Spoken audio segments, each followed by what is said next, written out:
Good evening and welcome to the SVG-TV News for Friday, September 22nd. I'm Khalil Cato with the details. Yesterday, the St. Vincent and the Grenadines Bureau of Standards launched a National Quality Awards program.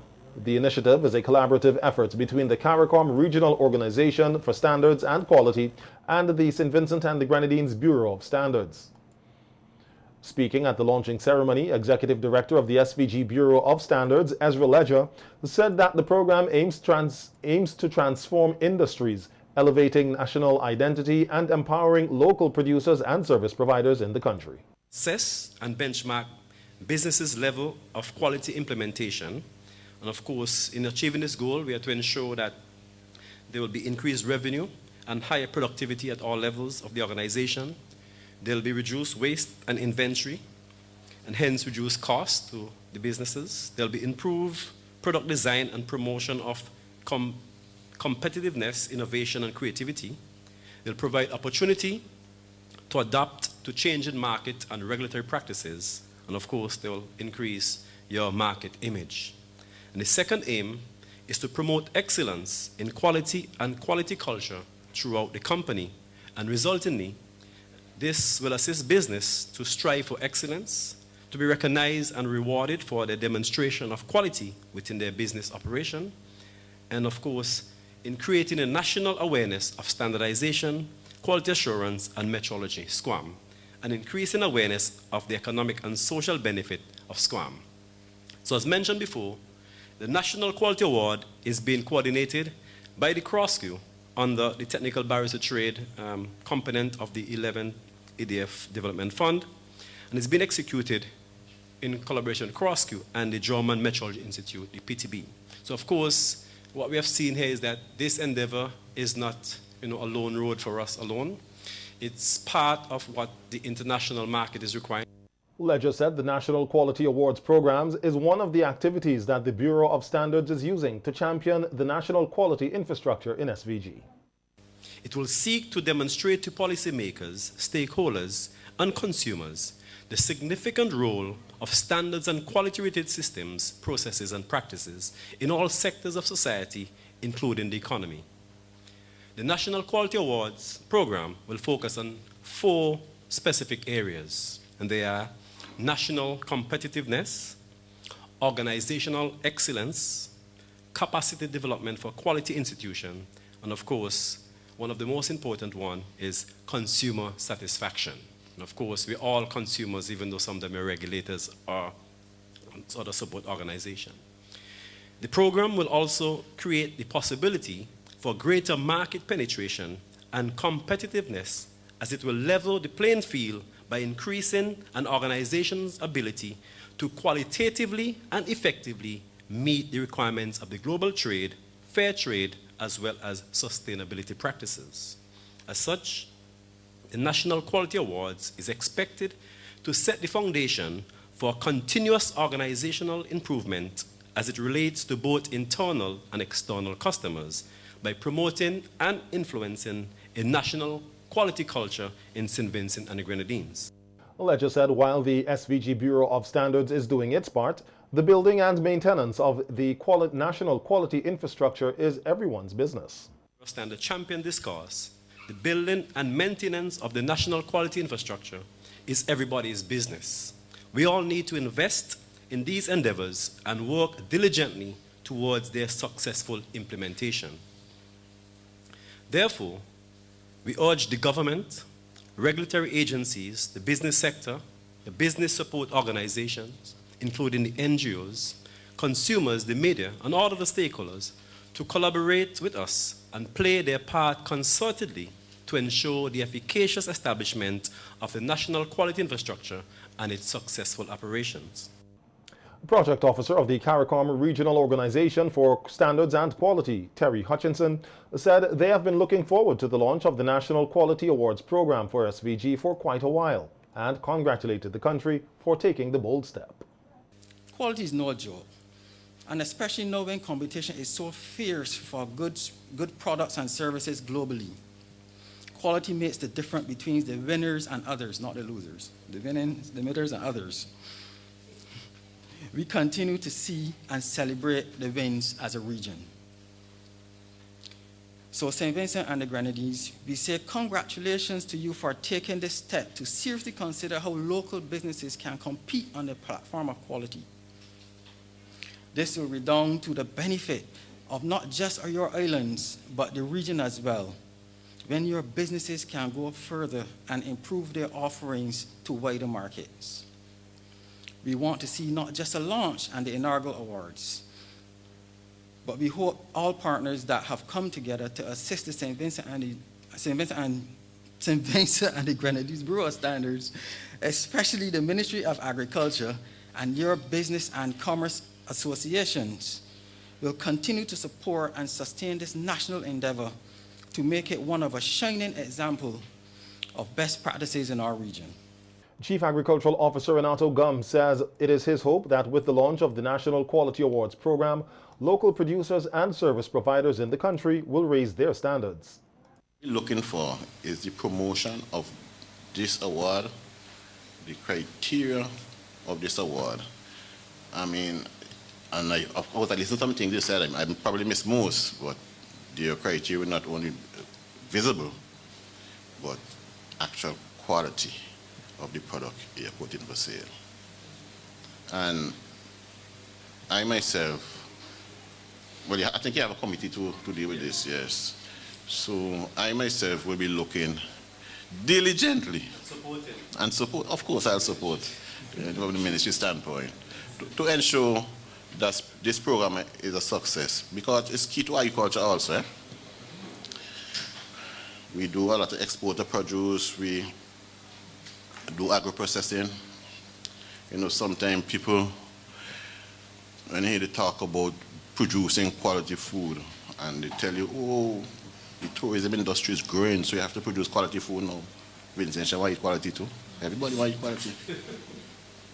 Gums further encouraged all Vincentians to be a part of the National Quality Awards program. Urge everyone to get involved in this program.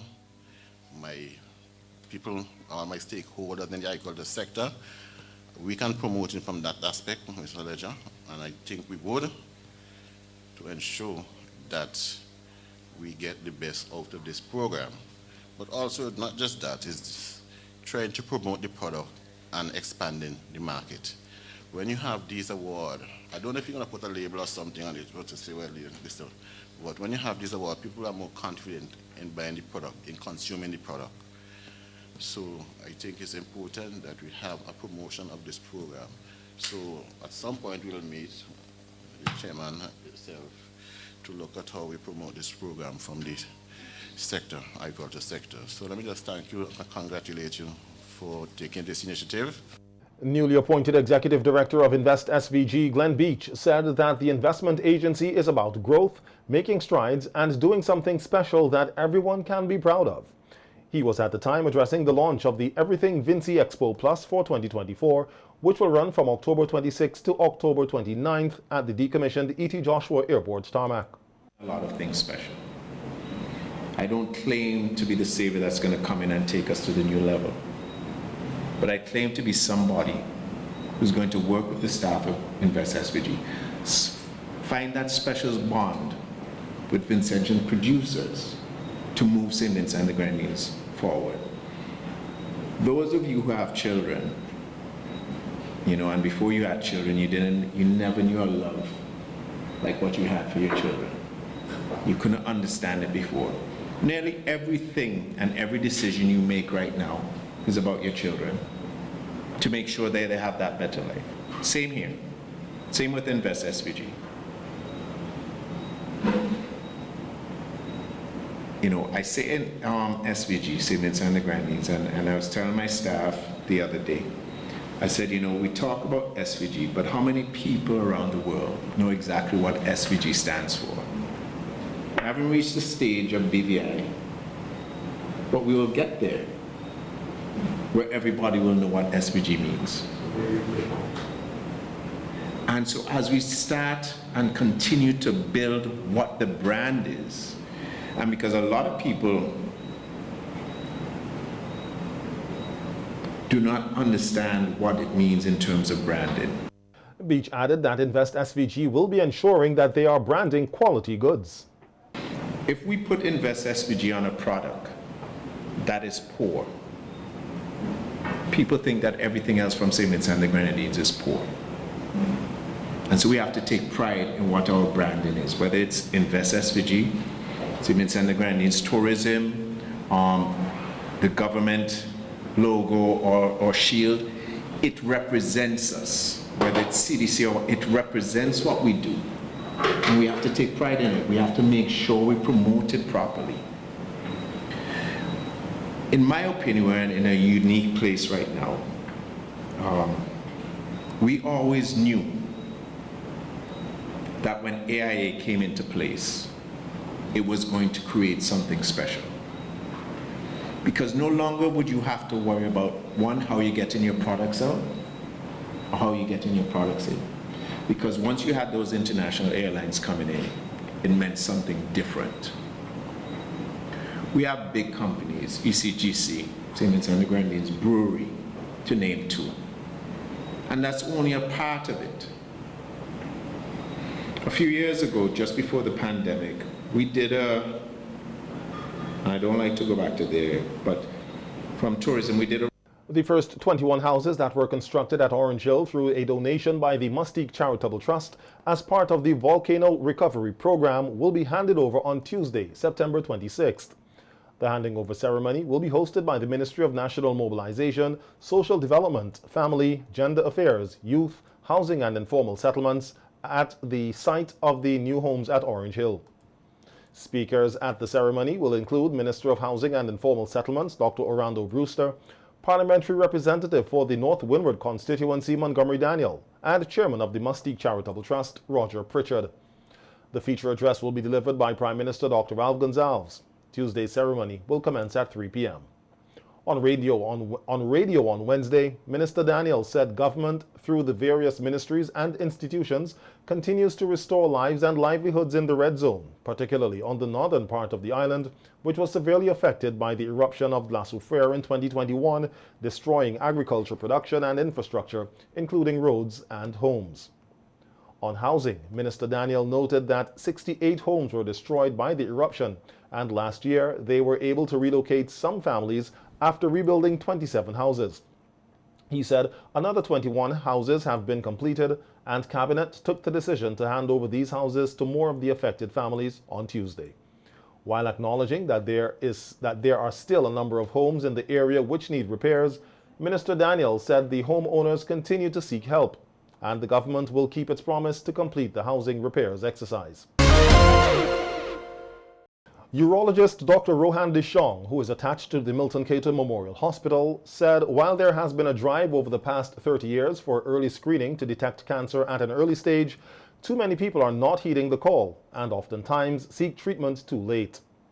Speaking on NBC Radio's Face-to-Face program today, Dr. Dishong said in relation to prostate cancer, stigma and social taboo surrounding the examination are preventing many men from getting tested for the early diagnosis, and this could be to their own detriment. And screening essentially means that we're trying to pick up the cancer before it becomes problematic. In other words, you want to pick it up at the stage whereby we can cure you so you do not die from prostate cancer. A lot of them get treatment, okay? And we hear things like, oh, he's a prostate cancer survivor. But we have to ask ourselves, how long is he going to survive? Because he's waited too long to get treatment, so we can only, we can't cure him, we can just control the cancer. So our aim is to get it when it's early so that we can cure you.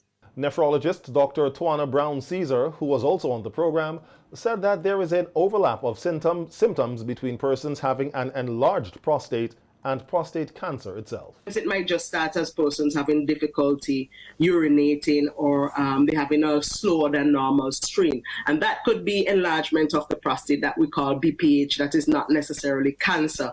Some persons may start getting up more frequently at night. Again, that could be prostate cancer. That could be just enlargement of the prostate.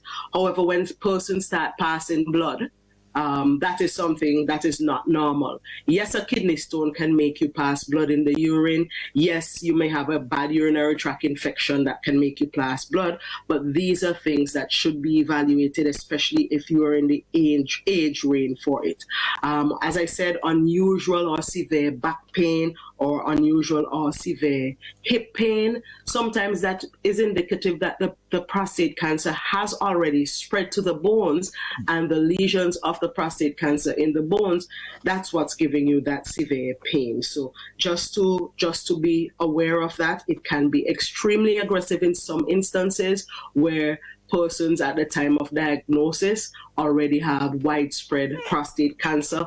Others may have cancer that the features of which on histology that's under the microscope are not as aggressive. And really, as I said, some people say when they do autopsies in Black men, some of them die with prostate cancer, but the cause of death was something else and not related to the prostate cancer. In regards to the screening process, Dr. DeShong said 40 to 50 is an appropriate age for males to get tested for prostate cancer. Prostate cancer is said to be the second most common cancer among men, and 1 in 9 men are expected to be diagnosed with the cancer during their lifetime. The prostate is also the leading site of new cancers diagnosed and the number 2 cause of death for males. That is presently what is palatable to most Black men. What is recommended the world over is that you get the blood test called the PSA and a finger test examination of your rectum called a digital rectal examination.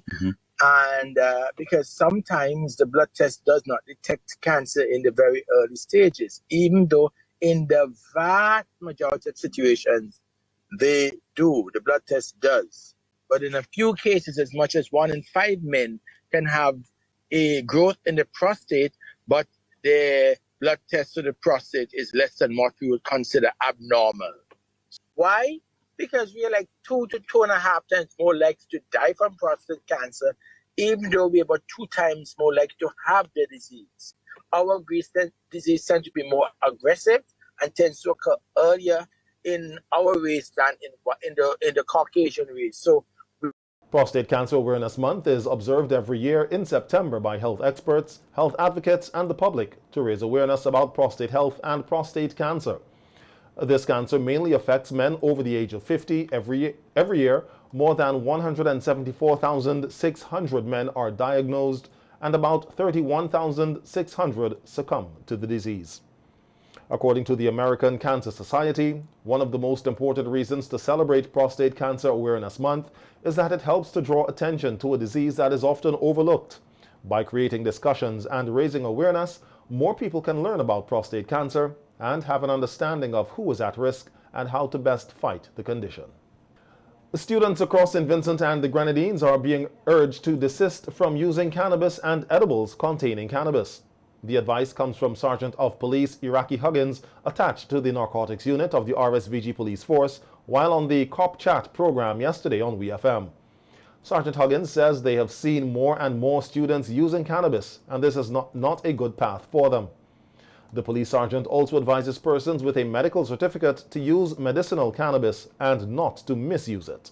That means, okay, then you want to smoke a whole pound for the day. Do it. And for those who smokes it, as they say, for the recreational, please do not abuse cannabis. Especially for our young men and women, school children, as they like. I hope you are listening to me today. Desist from abusing and using cannabis, and especially the cookies, brownies, and the gummies. Please desist from taking that road. Okay.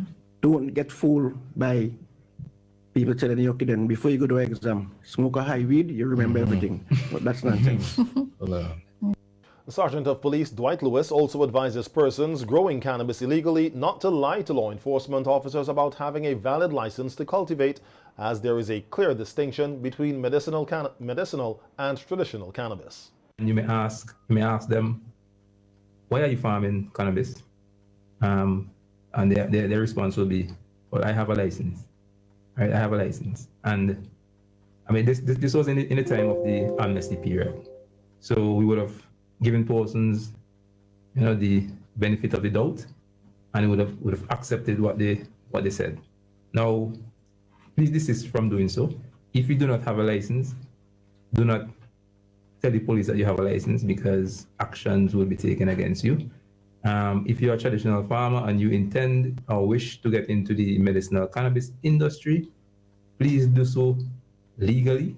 Please apply for a license. Please have your land or farm in order, and please do it the correct way. And if you feel you can't do it by yourself, group of farmers come. Yes, ask for Right. assistance, seek guidance from Narcotics Division or from the MCA, and I'm sure that they are willing to help you.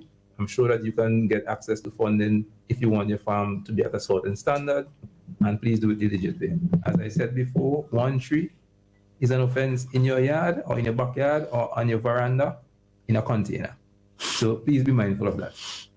A literacy program designed specifically for prisoner adult learners has resumed in this country's 2 prison facilities after restrictions imposed by the COVID-19 pandemic and volcanic eruption interrupted the initial project.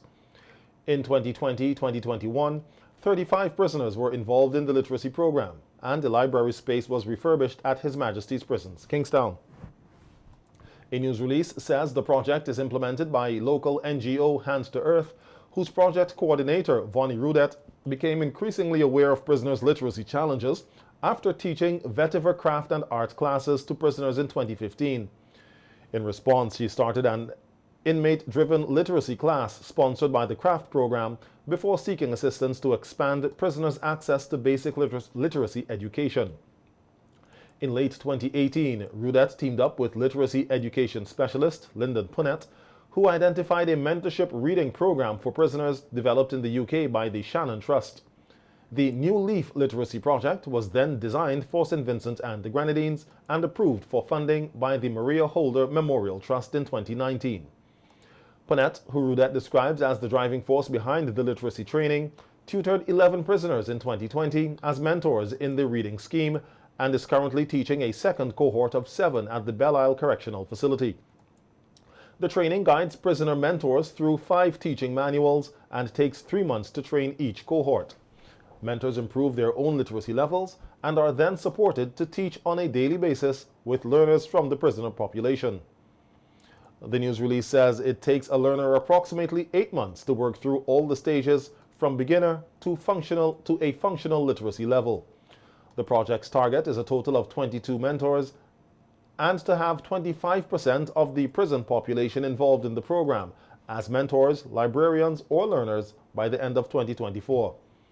According to the news release, New Leaf Project mentors express great satisfaction in assisting their peers to leave prison with an ability to read well, improving their self-esteem, work prospects, and family life.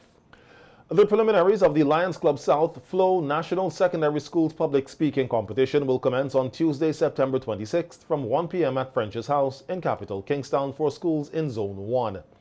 The participants are expected to speak on the topic, Too many Vincentians view mental illness, drug addiction, and alcoholism as personal failures rather than medical conditions. On Wednesday, September 27th at 1:30 at the same location, it will be the turn for schools in Zone 2 to face the judges. The participating students from these schools will speak on the topic, the practice of tokenism in respect to youth involvement, women's upliftment, and poor people's ennoblement has gotten in the way of meaningful change in St. Vincent and the Grenadines. On Thursday, September 28th, it will be the turn for schools in Zone 3. The students will address the topic, Artificial intelligence, AI development, has brought with it several ethical dilemmas, including a disruptive effect on the structure of the labor market. In this sense, AI can easily be a bridge too far. The schools in Zone 4 will face the judges on Friday, September 29th, where students will address the topic, The upsurge in interest in space is fast becoming a preoccupation of the rich and does absolutely nothing to improve human conditions on Earth.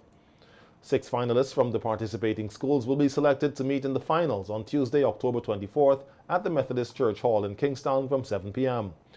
There will also be addresses from the competition's sponsor, its partner, the Ministry of Education, and President of the Lions Club South, Janelle George.